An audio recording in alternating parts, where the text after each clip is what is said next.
이강민의 잡지사 2월호 15번째 페이지. 환경도 안전도 놓치지 않는 이 시대의 과학자, 숭실사이버대 환경안전공학과 교수이자 학과장이신 곽지식 작가와 함께합니다. 어서 오십시오. 안녕하세요, 곽지식입니다. 참고로 예. 학과장으로 소개를 해주셨습니다만 제 학과장이 된 비결은 저희 학과의 교수가 한 명뿐이기 때문에 제가 자동으로 학과장이 된 것이다. 이런 느낌이군요. 네, 그렇습니다. 하지만 저희 학교가 아직 좀 작은 학교이기 때문에 하지만 나중에 더 커진다면 그렇습니다. 초대 학과장으로서 또 추앙받겠죠. 그렇게 되겠죠. 자, 정말 의외로 아직까지도 변함없는 사랑을 받고 있는 코너 원소 포너 타임인 주기율표 벌써 27번째 원소 차례인데요. 작가님, 오늘의 원소 소개해 주시죠. 오늘의 원소 어떻게 발음해야 될지 갑자기 약간 좀 헷갈렸는데 뭐 우리나라에서 흔히 부르듯이 코발트. 코발트 오늘 소개를 해드리도록 다른 하겠습니다. 나라에서는 어떻게 부르길래? 이 원소기호로 보면 CO로 쓰거든요. 이 라틴어에서 온 기호고요. 라틴어로 코발툼이라고 하기 때문에.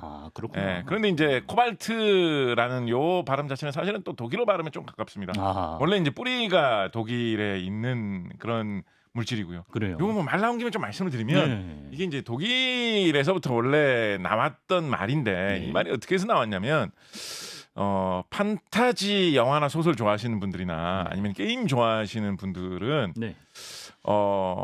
좀 그런 몬스터 괴물 적으로 나타나는 출연하는 그런 괴물 중에 코볼트라는 게 있는 거를 좀 보신 적이 있으실 겁니다. 저는 처음인데. 코볼트 내지는 코볼드 뭐 이런 식으로 식으로 영어식으로 읽으면 코볼드라고도 많이 하거든요. 끝 알파벳이 이제 영어식으로 했을 때 D로 끝나기 때문에 괴물이요, 괴물. 독일에서는 코볼트라고 이게 이제 어떤 모양으로 생기냐 보통 이제 동굴 같은 데서 좀 살고 있는 걸로 나오고요. 크기는 좀 작게 나옵니다. 한 1m 이하 작고 약간 그런 근데 이제 사람하고 좀 닮았으면서도 사람의 꼴을 제대로 갖추지 못한 약간 개나 그런 짐승하고 같이 생긴 그러면서 좀 짓궂고 장난을 잘 치는 고블린은 혹시 들어보셨습니까? 알죠. 약간 고블린의 좀 독일 버전이라고 할까요? 약간 그런 느낌이 이제 코볼드고 코볼트 들어보셨으면 느낌이 좀 닿으시겠지만 보통 이제 게임이나 뭐 소설 이런 데서는 약간 좀 초장의 주로 주인공과 마주치게 되는 약간 하잘것없는 적수 있지 않습니까? 가장 약하네. 저걸 한 1000마리 정도 쓰러뜨리고 나면 레벨이 이제 1에서 2 정도로 오르는 그런 느낌. 그런 느낌의 그런 느낌을 많이 출연하는 이해가 되네요. 되게 하잘것없는 그런 걸로 나오는 그런 적 코볼트가 있습니다. 저는 예전에 무슨 소설을 판타지 소설일 때 코볼트를 봤을 때 저는 그거보다 코발트라는 이 금속 원소를 먼저 알고 있었거든요. 이 코볼트라는 이 괴물은 왜 이렇게 코발트라는 말하고 발음이 비슷할까? 되게 이상하게 생각을 했었거든요. 나중에 알고 보니까 그 의외로 관련이 있더라고요. 이게 어떻게 해서 시작된 거냐면 예전에 이제 독일의 광부들 사이에 광부니까 이제 땅을 캐고 깊은 곳으로 땅속 깊은 곳으로 들어가서 작업을 많이 하지 않겠습니까? 그렇죠. 그렇다 보면 뭐 지금도 사실은 뭐 광부들 사이에서 여러 가지 뭐 속설이나 뭐 이상한 여러 가지 이야기, 소문 뭐 이런 것들이 많이 도는 경우가 있는데 우리나라 같은 경우에서는 예를 들면 뭐 어디까지는 이것도 속설인데 탄가루 같은 게 너무 많이 목에 들어가지고 목이 칼칼할 때는 삼겹살 같은 거를 많이 먹으면 삼겹살에 그 찐득한 기름이 탄가루를 좀 가져가는 이런 이상한 속설이 돌았죠. 그런 식으로 이제 어느 나라나 깊은 곳에서 들어가고 외부와는 차단돼서 그런 작업을 하다 보니까 이상한 소문 같은 게 속설 같은 게 돌 때가 많이 있는데 독일에서 과거에 작업하던 광부들 사이에서는 워낙 깊은 곳에서 좀 다른 세계와 같이 느껴지는 지하에서 작업을 하다 보니까 지하에 이상한 괴물 종족이 돌아다니는 것 같다. 그렇다고 해가지고 돌던 이야기 중에 지하에 코볼트가 산다라는 뭐 이런 이야기가 돌았다는 그런 게 있습니다. 코볼트가 이제 사람을 괴롭히고 뭐 사람에게 나쁜 일을 하는 그런 막한 괴물이다라는 식의 이야기가 돌았는데 그런 이야기가 돌던 와중에 그 이야기를 좀 더 많이 퍼지게 만든 어떤 그런 계기가 되었었던 게 뭐냐면 독일에 있는 그런 광부들이 뭐 주로 구리라든가 뭐 이런 걸 캐기 위해서 광석을 가지고 이렇게 작업을 하다가 어떤 돌을 가지고 작업을 하다 보면 예를 들어서 구리를 캐기 위해서 그걸 뭐 녹인다라든가 이런 작업을 하다 보면 사람이 갑자기 그 후에 뭐 시름시름 앓게 된다라거나 사람이 갑자기 뭔가 좀 몸이 나빠지게 된다라거나 이런 일이 발생하는 광석들이 좀 있었던 거죠. 그래서 저 돌에는 바로 코볼트가 들어있어서 코볼트가 장난질을 친 돌이라 가지고 저 코볼트 돌이라 가지고 또 김씨 아저씨가 아니겠죠. 독일이니까 한스 아저씨가 또 쓰러졌네. 뭐 요하임 아저씨가 또 어디 아프네. 이런 이야기가 돌았거든요. 그런데 이제 나중에 그 이상한 돌을 가지고 분석을 해보니까 코볼트라는 그런 이상한 요정이나 괴물 같은 거하고는 상관이 없고 거기에 과거에 없던 새로운 금속 원소가 들어있는데 그 금속 원소를 확인을 해보니까 이게 신종 원소로 밝혀져가지고 새롭게 원소의 이름을 붙이면서 이거는 이제 독일에서 광부들 사이에서 코볼트 돌, 뭐 코볼트의 시인, 뭐 그래서. 요한 아저씨, 뭐 이런 식의 이야기 속에서 나왔던 돌 속에서 나온 그 금속이니까 그 독일의 전설을 존중해가지고 코발트라고 부르자라고 해서 이제 코발트라는 이름이 탄생을 한 것이죠. 코발트가 그러면 유해한가 보네요, 인체에. 코발트를 이제 많이 마시면 이제 사실 유해한데 코발트 중독이라는 게 사실은 가끔가다 이제 직업병으로 소개되는 병이거든요. 그래서 그 많이 마시면 유해한데 이제 과학자들이 코발트를 발견해 놓고 보니까 그런 정도로 작업해 가지고는 그렇게까지는 위험하지 않을 것 같은 걸로 또 생각이 되고 있거든요. 신화에 잡아먹혔나? 그래서 요즘 좀 많이 대두되고 있는 학설은 뭐냐면 코발트가 실제로 보통 이 비소하고 같이 화합물을 이루어가지고 붙어있는 상태로 돌에 들어있는 경우가 많이 있습니다. 그래서 이제 코발트가 비소하고 같이 들어있다 보니까 구리를 빼내기 위해서 코발트가 들어있는 돌을 불을 지펴가지고 작업을 했는데 코발트가 나오면서 비소가 같이 나온 거죠. 비소는 이제 대표적인 독약에 해당되는 물질이거든요. 우리 이제 조선시대의 사약이나라든가 조선시대의 누구를 독살하기 위해서 쓰는 그런 물질 항상 자주 나오는 게 뭐죠? 조선시대 독약 하면 너무 나가셨군요. 그런 거 말고 항상 나오는 거. 뭐죠? 좀 짤막한 거. 뭐지? 비상 자주 나오잖아요. 비상. 들어봤죠. 사극에서. 비상의 이 비자가 그대로 이제 비소의 비자거든요. 비소가 비상 성분이라고 비소라고 하는 겁니다. 그렇다 보니까 이제 그거 지피다 보면 비소 마시면 정말 바로 몸이 무너지거든요. 그래서 사실은 비소 때문에 몸이 무너지고 아프게 됐던 것인데 비소 옆에 있던 코발트가 더 눈에 띄어가지고 비소는 예전부터 알고 있었거든요. 조선시대에도 독약으로 썼던 거니까. 새로운 게 눈에 띄니까. 새로운 게 눈에 띄니까 엉뚱하게 거기에 이제 코발트라는 이름이 붙게 된 거 아닌가라고 이제 추정을 하고 있습니다. 이런 유래가 있습니다. 그 유래 말씀해 주신 게 하나만 이제 추측을 하나만 더 추가로 말씀드리면 코발트 전설 자체는 이렇게 이제 독일 전설이었는데 여기서 코발트가 실제로 새로운 원소일 가능성이 높다라는 걸 이제 최초로 발견한 인물은 화학자 게오르그 브란트라는 분이 이 코발트의 발견자다라고 이제 널리 인정을 받고 있는데요. 이 게오르그 브란트 어느 나라 분이시겠습니까? 스웨덴. 와. 저는 사실 이 정도 됐으면 약간 스웨덴 대사관이라든가 스웨덴 관광청에서 뭔가 우리에게 좀 어떤 그런 걸 마련해 주셔야 되지 않나? 분명 한 분은 보고 계실 텐데. 뭔가 한 번 이렇게 나오셔가지고 진짜 스웨덴의 어떤 과학적 전통에 대해서 좀 이렇게 홍보하는 그런 에피소드를 하나 해주신다. 아니면 하다못해 스웨덴의 국민 브랜드로 잘 알려져 있는 가구 회사 뭐 이런 곳 있지 않습니까? 이런 데서 좀 CBS에 좀 협찬을 좀 해주신다든가. 우리만큼 이렇게 스웨덴에 대해서 많이 이야기한 방송이 대한민국에 어디 있겠습니까? 진짜 없어. 하여튼 근데 정말로 그러니까 그만큼 이 원소들이 많이 발견되는 시대에 스웨덴 과학 기술이 진짜 그러니까 스웨덴이 뭐 잘 사는 나라 북유럽의 선진국 이런 식으로 얘기하는데 그냥 뭐 가만히 있다가 저절로 이러면 선진국 된 게 아닙니다. 이 과학 기술이 발전하는 시기에 스웨덴 과학자들이 정말 많이 노력을 하면서 좋은 연구 결과들을 많이 만들어낸 그 과학 기술에 전통이 있었기 때문에 코발트에도 스웨덴이 선진국이 되던 그 길에 어떤 그 노력이 묻어 있다 이렇게 얘기해 볼 수 있겠죠. 그렇군요. 저희가 영어 자막은 못해드려도 스웨덴 자막은 먼저 좀 최우선적으로 해보도록 하겠습니다. 좀 막 던지시는군요. 요원하기 때문에. 저는 일단 뭐 코발트라고 하면 뭐 코발트 색, 코발트 블루 이런 색깔이 먼저 떠오르는데 그 코발트 맞나요? 그 코발트 맞습니다. 그래서 뭐 요즘에는 뭐 코발트빛 하늘이다. 코발트 빛깔이 너무 아름답다. 이런 말도 이야기 많이 하는데요. 사실은 그냥 코발트만 뽑아내가지고 코발트 덩어리를 만들어 놓으면 전혀 그런 빛깔이 아닙니다. 그래요? 그냥 쇳덩어리처럼 생겼어요. 코발트 덩어리는. 회색이네. 그냥 뭐 은색, 회색 이런 색깔로 해가지고 예를 들어서 뭐 어디 뭐 옷 사러 가가지고 코발트빛 티셔츠 주세요라고 하면 그분이 과학을 잘 아시는 분이면 이상한 회색빛. 누가 그래요? 과학 안다고 누가 그래요? 이게 코발트 진짜 코발트 색인데요. 왜 그렇게 하는 거죠. 이 코발트 쥐색이 될 수 있어요. 이게 이제 코발트빛 이런 말 쓰는 거는 사실은 코발트가 주 성분으로 들어가 있는 사실은 뭐 코발트, 알루미늄 이런 물질이 잘 배합되어서 만들어진 그 화합물. 그러니까 산소하고 수소가 서로 반응을 일으켜서 물이 되듯이 네. H2O 물이 되듯이 코발트만 있으면 그냥 회색 빛깔의 그냥 쇠덩이 같은 모양이지만 네. 거기 알루미늄도 섞고 뭐도 섞어야 반응을 일으키면 예. 이 코발트가 주 원료가 되는 하늘 색깔 비슷한 파란색 물감이 되거든요. 예, 예. 그래서 그게 이제 코발트가 주 성분이다 보니까 코발트 블루다, 코발트 파란색, 코발트가 주 원료인 파란색 물감 이렇게 많이 부르다가 네네. 어느 순간 그 코발트 블루에서 사실 블루가 핵심인데 그 말은 쓱 빠지고 그러네. 뭐 코발트빛 하늘이라든가 코발트빛 그러네. 바다라든가 이런 말이 좀 많이 퍼지게 되었죠. 그렇습니다. 그래서 이제 19세기 이전까지는 아주 오랜 시간 동안 이 코발트가 금속으로 쓰이기보다는 색을 내는 데 많이 활용됐다고요. 그렇습니다. 유럽에서는 특히 이제 그 파란색 유리를 만들 때 유럽의 여러 가지 이제 유리로 된 옛 장식품이라든가 제품이라든가 뭐 이런 것들을 보면 색깔 중에 파란색을 내야 되는 경우도 성당 이런데 있지 않겠습니까? 그런 데도 그렇고요. 예. 그런 게 있었을 텐데 파란색을 예쁘게 내기가 의외로 별로 좀 쉽지 않다라고 합니다. 그렇게 해가지고 요 기술이 많이 발전한 중동 지역에 예. 아랍 지역 이런 데 화학이 예전부터 많이 발달해 있었기 때문에 예. 특히 중세 시대에 정말 많이 우리 한번 그런 얘기 해본 적 있죠. 알칼리, 알코올 이런 말 다 아랍어에서 케미스트리도 뭐 그런 거 아니에요? 그렇습니다.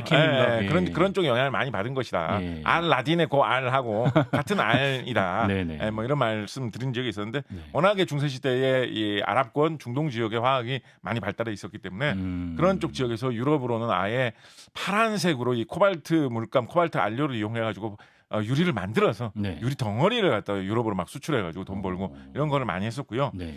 이 중동 지역 국가들이 서쪽으로만 수출을 많이 했던 게 아니라 동쪽으로도 수출을 많이 했었습니다. 우리 쪽으로? 네, 그래서 중국이나 뭐 고려, 조선 뭐 이런 쪽에도 이 파란색 물감이 많이 팔렸었는데요. 네.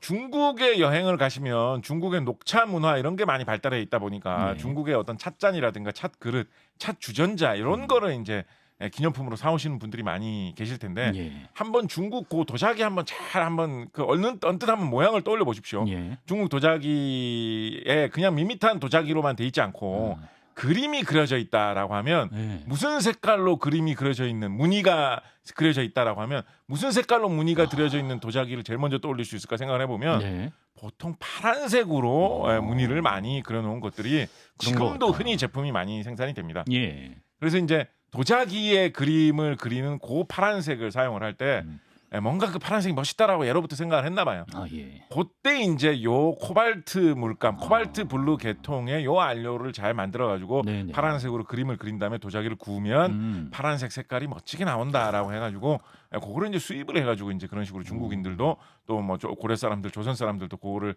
사용을 했었는데요. 예. 그러니까 이제 이게 물감 재질이 좋아야 되는 거죠. 네. 눈으로 언뜻 보기에 요것도 뭐 대충 파란색 나네. 예를 들어서 뭐 그런 생각 해볼 수도 있을 거 아닙니까? 네네네. 파란색 깃털을 잡아가지고 파란색 깃털을 뽑아가지고 그걸로 뭐 물감을 만든다 이런 거 생각해 볼 수 있지 않겠습니까? 그렇죠. 할 수 있죠. 그것도 파란색이니까 예. 그걸로 대충 파란색 그림 그린 다음에 도자기 구워버리면 굽고 나면 그냥 다 시커멓게 되거든요. 다 타가지고. 네, 그래서 구웠을 때도 그 파란색이 영롱하게 잘 보이는 좀 그런 좋은 재료를 구해야 돼요. 예. 그런 거를 구하려고 하다 보니까 네. 이 중동 사람들이 개발한 요 코발트에서 나온 요 파란색 알리오만한 게 잘 없어가지고 염료만한 게 없어가지고 그거를 수입을 해다가 많이 사용을 했고 우리나라에서도 조선시대가 되면 하얀색으로 된 백자 도자기를 많이 그렇죠. 만들지 않습니까? 근데 백자 도자기에 그림을 그리면 네. 흔히 이 파란색 물감으로 그림을 많이 그렸었기 그랬던 때문에 것 같아요. 청화 백자 파란색으로 그림 그린 백자다라고 해서 청화 백자라는 아예 용어가 있죠. 예. 청화 백자 중에 이제 좀 좋은 제품 뭐 그림이 멋있고 도자기가 균형이 잘 맞게 잘 그려져 있고 이렇게 잘 만들어져 있고 하면 굉장히 비싼 값에 거래되기도 하고 국보나 보물로 지정되기도 하는 그런 청화 백자들이 꽤 있는데 예. 그 파란색이 바로 코발트 색깔이라고 하던 코발트 블루라던 거라고 부르던 그 코발트에서 이어지는 같은 이제 파란색 염료 안료를 사용한 것이다라고 보시면 되고요. 예. 조선시대 기록에서는 그래서 그 파란색 물감을 흔히 조선시대 말로 뭐라고 많이 불렸냐면 이슬람교를 예전에 조선시대 이럴 때 한자어로 뭐라고 불렀는지 아십니까? 회교도. 회교라고 불렀잖아요. 예. 그래서 그 중동 지역에서 중앙아시아의 이슬람교도를 통해서 들여온 그 파란색 물감을 흔히 회청이라고 많이 불렀습니다. 그렇구나. 혹은 뭐 회회청 이런 식으로 많이 불렀습니다. 예. 그래서 이제 조선 왕조 실록의 그런 기록들을 보면 회청을 구하는 게 참 어려운 일이다. 회청을 어디서 구해 와야 될까? 이런 걸 고민하는 이야기가 실려 있는 부분들이 꽤 있습니다. 예. 왜냐하면 뭐 우리나라 삼국 시대에는 네. 백제 사람들, 신라 사람들이 뭐 여차하면 산 넘고 물 건너서 인도까지 갔다. 뭐 이런 기록들이 왕왕 보이거든요. 예. 인도까지 가면 뭐 인도 옆에 파키스탄도 있고 아프가니스탄도 있으니까 네. 중동 상인들하고 교류를 해가지고 뭐 물감 좀 파세요. 뭐 이렇게 해가지고 사올 수 있었겠지만, 그렇죠. 우리 인삼 좀 드릴 테니까 뭐 이렇게 하고 사올 수 있었겠지만, 예. 조선 시대에는 조선 시대 사람들이 그 뭐 중동 지역까지 건너간다 생각하기 좀 어려운 시대적 변화에 의해서 그런 교류가 많이 차단되어 있었기 때문에. 네. 조선 시대에서는 그런 구해오려면 중국을 통해서 구해올 수밖에 없는 거예요. 그렇죠. 중국 사람들이 뭐 중앙아시아하고 연결돼가지고 중앙아시아 사람들이 뭐 아랍권에서 이걸 사오면 그게 다시 중국으로 건너오고 그럼 중국에서 다시 조선으로 사오는 방법밖에 없었는데 그렇다 보니까 중국에 가가지고 그 저기 회청 코발트 블루 있으면 좀 파세요라고 하면 코발트 블루가 뭔데? 뭐 독일 말로 해서 모르겠어. 영어로 말하면 모르겠어. 회청이요. 호이칭 뭐 중국어로 이렇게 말하면 그거 어떡하냐? 얼마 전에 서쪽에서 좀 들어왔는데 우리가 벌써 다 쓰고 너네한테 팔 건 안 남았다. 우리 비싸게 쳐드릴 테니까 좀 파세요라고 하면 근데 사실은 우리 어머니 드리려고 했던 건데 어머니한테 왜 드리지? 하여튼 어머니가 약간 파란색으로 눈화장하는 거 좋아하셔가지고 어머니 드리려고 했던 건 너한테 이거 어쩔 수 없이 팔게 뭐 이런 식으로 하는 건 너무 비싼 거예요. 그러네. 그래서 이게 조선 시대에 상당히 문제였고 조선 후기가 되면 이거 구하기 어려워서 고생한 기록도 좀 보이고 이렇기도 합니다. 예. 그래서 조선왕조실록을 잘 보다 보면 네네. 국내에서 이거 코발트를 캐려고 코발트 계통의 이 물질을 캐려고 한 시도들도 많이 보이거든요. 우리나라에 있나? 그래서 우리나라 조선시대 기록 중에 보면 남부지방에서 캐는데 성공한 기록이 조선왕조실록에 몇 번 보입니다. 그래요? 우리 드디어 발견했습니다. 회청을 임금님께 막 올립니다. 올려야지. 한 2주먹 구했습니다라고 해가지고 이거 서울로 빨리 보내라라고 해서 임금님께 막 보내 그러면 막 기뻐하고 막 드디어 찾아냈다 막 이런 게 보이는데 근데 그 기록이 꾸준히 이어지는 내용들이 좀 없거든요.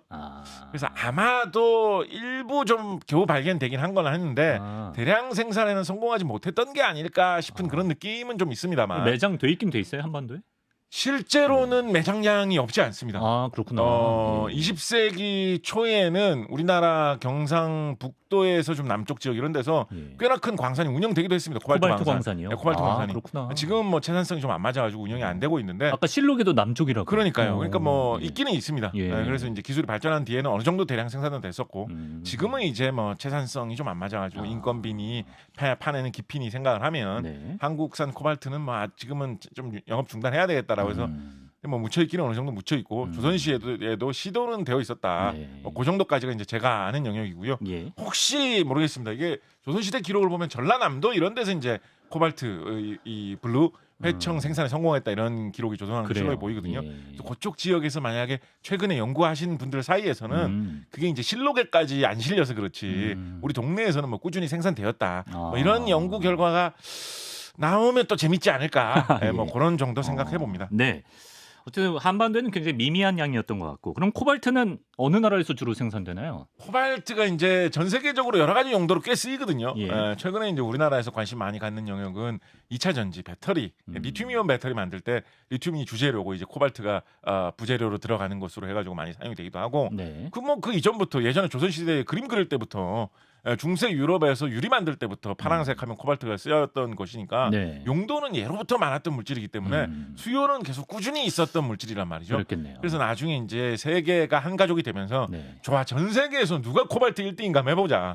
어느 나라에 코발트가 제일 많이 묻혀 있는지 한번 해보자라고 했더니 의외로 어떤 한 나라에서 전 세계 코발트 생산량의 반 이상이 생산이 되는. 진짜? 많이 생산될 때는 막 70%씩 생산됩니다. 몰려 있구나. 코발트에 약간 뭔가 인삼하면 고래 인삼 이런 게 있듯이 코발트 하면 이 나라 코발트가 단연 갑이다라고 할 정도의 나라가 한 곳이 있는데 어딘가요? 바로 아프리카 중부에 있는 콩고 민주공화국이라는 나라에서 코발트가 굉장히 많이 생산이 되고 있는 곳으로 면적 유명합니다. 엄청 넓잖아요. 콩고 민주공화국. 이게 참 묘한 게 이게 왜 이렇게 했는지 전 잘 모르겠는데 이게 뭐 사람 헷갈리게 하려고 그랬을 것 같지는 않은데 아프리카 중부에 보면 콩고라는 나라가 있고 있죠. 콩고 민주공화국이라는 나라가 따로 있습니다. 네. 심지어 두 나라가 서로 붙어 있어요. 네. 두 나라의 수도가 굉장히 가까이에 있습니다. 거의, 수도가? 네, 두 나라의 수도가 거의 인접해 있어요. 예. 한 나라는 이제 콩고 민주공화국의 수도고 한 나라는 콩고의 수도인데 완전 헷갈리기 좋게 돼 있죠. 예. 그래서 그 콩고보다는 콩고 민주공화국에서 옛날에 그 자이르라 그랬어요. 네, 그렇죠? 맞습니다. 콩고 민주공화국을. 그건 좀 약간 연배가 아니야, 드러나는. 98년 월드컵 막 이럴 때만 해도 뭐 자이르 이렇게 나왔던 것 우리 같은데. 서울 올림픽 때도 자이르로 아마 등장했던 것 같은데. 근데 이름을 콩고 민주공화국으로 바꿨습니다. 이 콩고 민주공화국이 지금은 뭐 상당히 많이 괜찮아졌습니다만 90년대에서 하고 2000년대 초 사이에 정세가 굉장히 불안했습니다. 주변의 여러 나라하고의 전쟁도 많이 일어나고요. 내부에서도 싸움도 많이 일어나고. 그래서 뭐 장군들끼리 뭐 서로 파가 갈려가지고 막 싸우고 이런 일들이 일어나서 굉장히 뭐 좀 치안과 안보가 불안한 이런 시절이 한동안 좀 있어요. 지금은 그래도 많이 진정됐어요. 그런 시절이 있었거든요. 그 우리나라에서 요즘에 방송 활발히 활동하시는 분 중에 콩고 왕자 조나단이라는 분 계시지 않습니까? 있죠. 예. 이분은 사실은 고향이 그러니까 태어난 곳이 콩고 왕자라는 별명과는 전혀 어울리지 않게 콩고 민주공화국 출신이시거든요. 거기서 태어나셨구나. 제가 그분과 같이 뭐 라디오에서 만나 뵀던 적이 한두 번 있는데요. 그분께 한번 여쭤봤어요. 콩고 민주공화국 뭐 어떤 곳이냐고 이렇게 했더니 그분은 너무 어릴 때 한국으로 건너와가지고 자기는 전라도에 대해서 많이 알지. 어릴 때 전라도에서 사셨대요. 광주 쪽에서 많이 사셨다 그러더라고요. 그냥 전라도에 대해서 많이 알지. 전라도 왕자구나. 콩고 민주공화국에 대해서는 사실은 태어난 곳이긴 한데 좀 많은 게 거의 아무것도 없다라고 말씀을 하시더라고요. 근데 이분이 콩고 민주공화국에서 한국으로 어릴 때 그렇게 건너오신 이유도 사실은 좀 치안이나 안보상에 그때 당시에 불안함 때문에 건너오셔가지고 한국에 정착을 하신 거거든요. 그분이 이제 한국으로 뭐 귀화하신다 뭐 이런 발표도 하셨더라고요. 그래서 뭐 그런 인연이 있는데 그렇게 생각을 해보면 과거에 그만큼 그쪽에 어떤 치안과 안보상의 불안이 있었기 때문에 세계의 코발트 가격이 널뛰기를 참 많이 했습니다. 예를 들어서 코발트 광산에서 순조롭게 코발트가 쭉 이렇게 생산이 될 때는 코발트 가격이 상당히 낮게 안정화가 되었었다가 갑자기 뭐 그 근처에서 전쟁이 일어난다. 혹은 뭐 옆 동네에 있던 장군이 어떻게 해가지고 새로운 뭐 탱크를 몇 대를 구한 거예요. 그렇죠. 야, 우리 탱크가 이렇게 많이 생겼으니까 우리 이걸로 싸움 걸면 이길 수 있지 않을까? 어디로 공격하면 좋을까? 콩고는 코발트 아닙니까?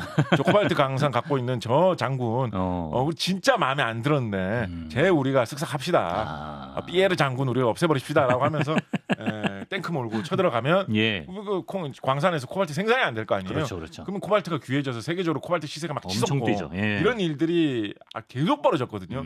그래서 이걸로 어떤 투기나 투자하는 사람들도 많이 있었습니다.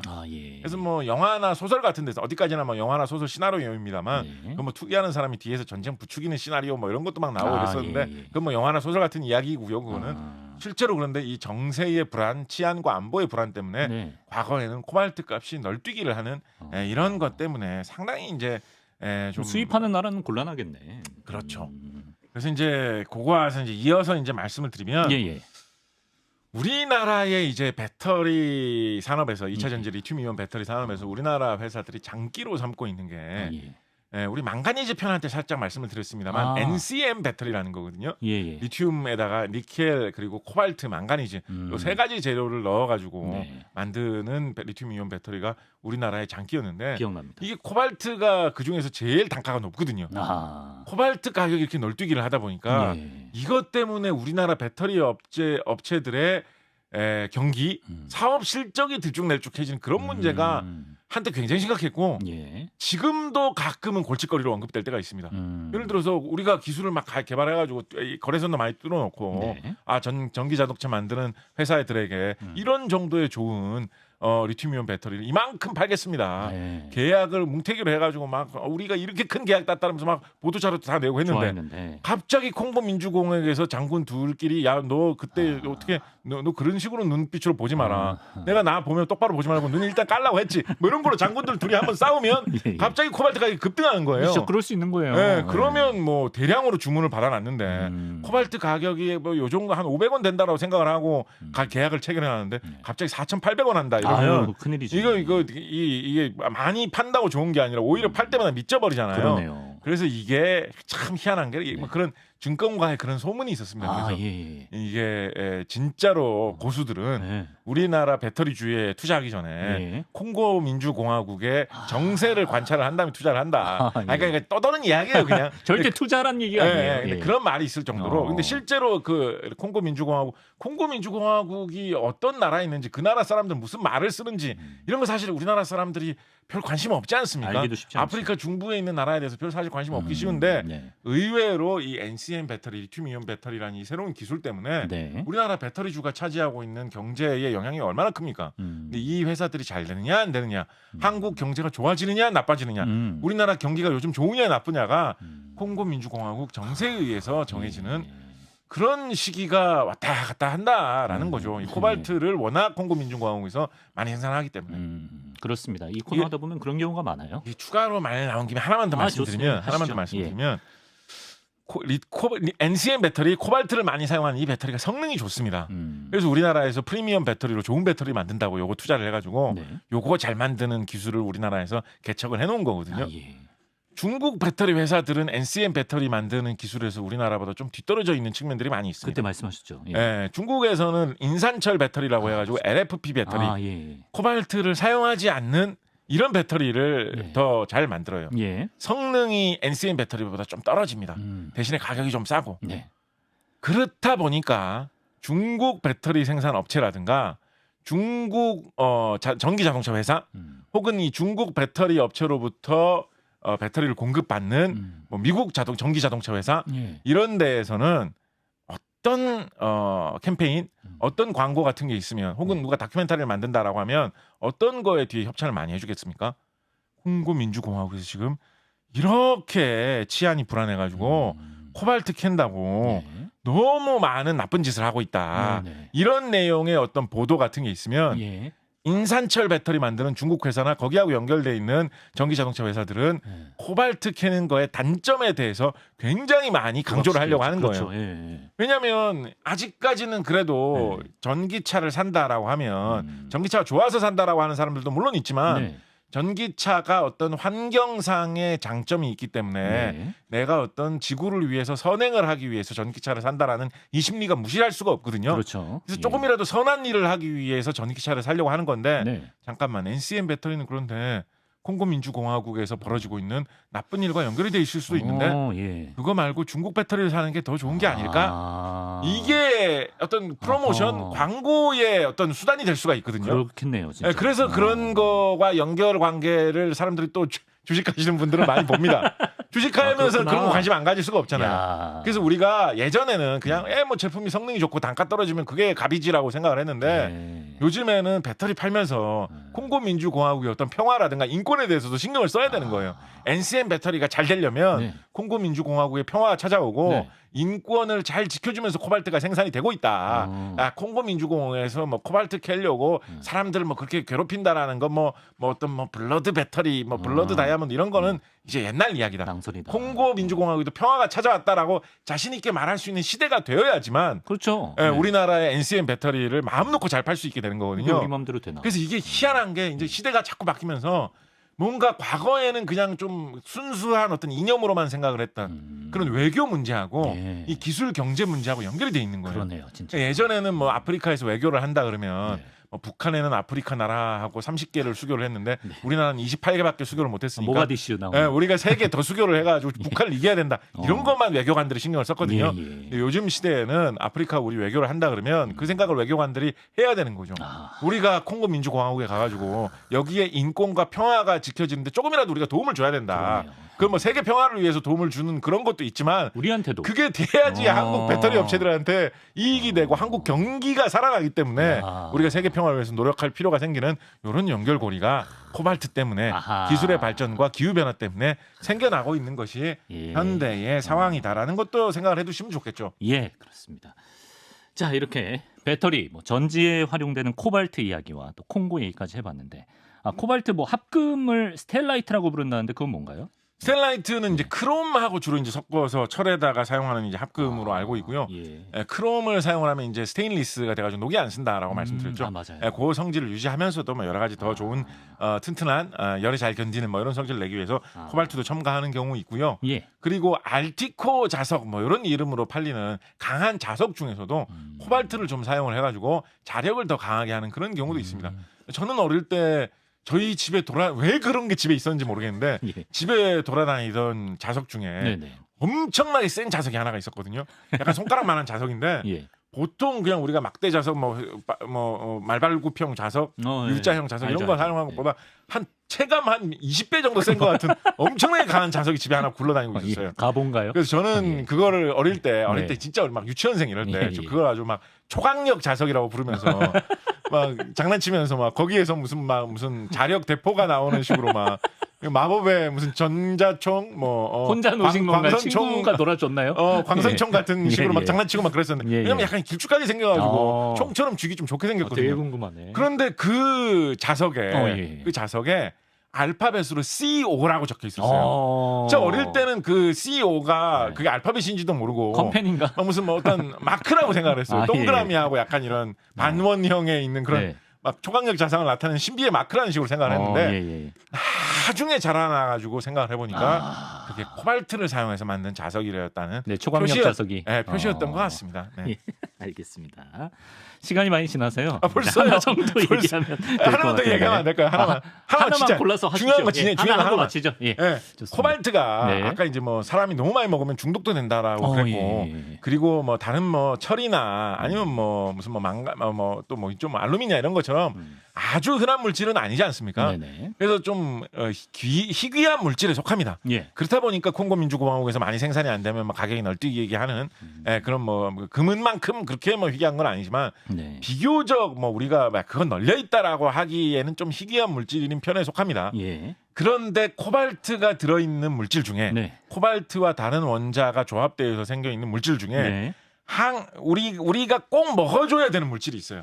이거를 먹지 않으면 사람이 병에 걸리는 그런 물질이 있습니다. 코발트가 포함된 물질인데 우리가 먹어야 돼요? 코발트가 아주 극소량 포함되어 있는데요. 비율로 따지면 전체 무게 대비 한 뭐 50분의 1, 30분의 1 정도 아주 극소량 들어있는 물질인데 그 많이 먹을 필요도 없습니다. 근데 조금 먹어주지 않으면 병이 드는 그런 성분이 있거든요.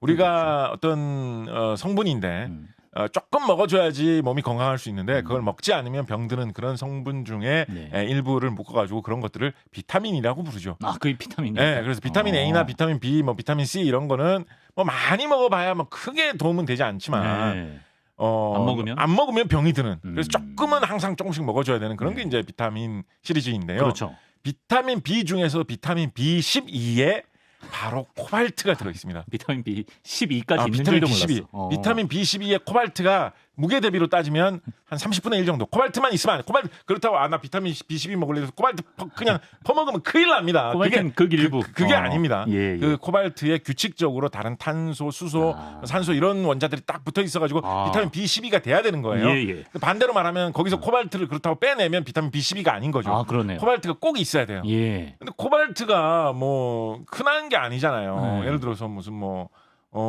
쌀에 코발트가 많이 들어있다 이런 식으로 아무도 얘기 안 하잖아요. 그래서 이게 흔하게 없거든요.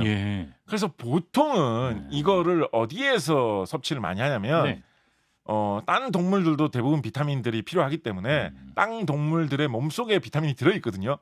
그래서 니들이 뭐 어떻게 살았는지 모르겠지만 건강한 거 보니까 비타민도 많이 골고루 먹었나 보네 라고 해서 건강한 동물을 잡아먹으면 그 안에 비타민 B12가 들어있다는 그런 식으로 먹거든요. 고기에 있다? 사람이 섭취를 할 때 보통은. 근데 이제 나는 뭐 고기를 안 먹는다라든가 뭐 나는 뭐 여러 가지 이유로 이제부터 뭐 비건으로 채식주의로 살기로 했다. 나는 뭐 이런 경우 있지 않습니까? 있죠. 그래서 이런 분들 같은 경우에는 이게 좀 난감해집니다. 비타민 코발트를 퍼먹는다고 해결되는 문제도 아니고 그래서 뭐 비타민 B12라든가 이런 식으로 고기로 안 먹으면 곤란한 이런 거를 영양제로 먹어줘야 된다라는 뭐 그런 것들이 좀 있는데 근데 희한하게도 너무나 이상하게도 한국 사람들은 채식을 하는 경우에도 이 비타민 B12 부족에 안 걸리는 사람들이 굉장히 많습니다. 채식을 해도?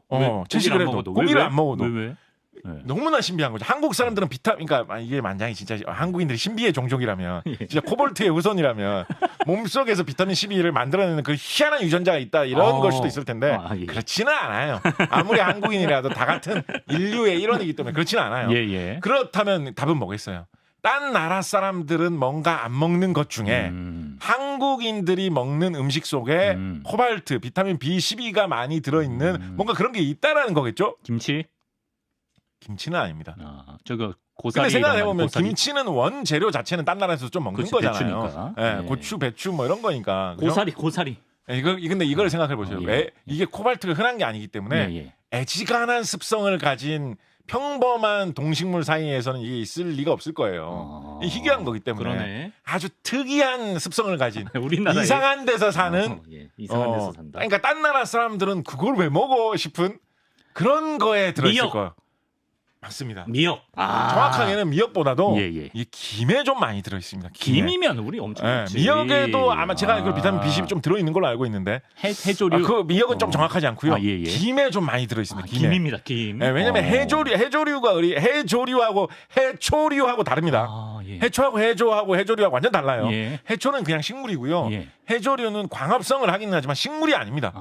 해조류는 완전 딴 부류의 희한한 이상한 생물이에요. 그러니까 김이 해조류잖아요. 김은 해조류거든요. 그래서 우리가 상상을 초월하는 그런 희한한 습성을 가지고 있습니다.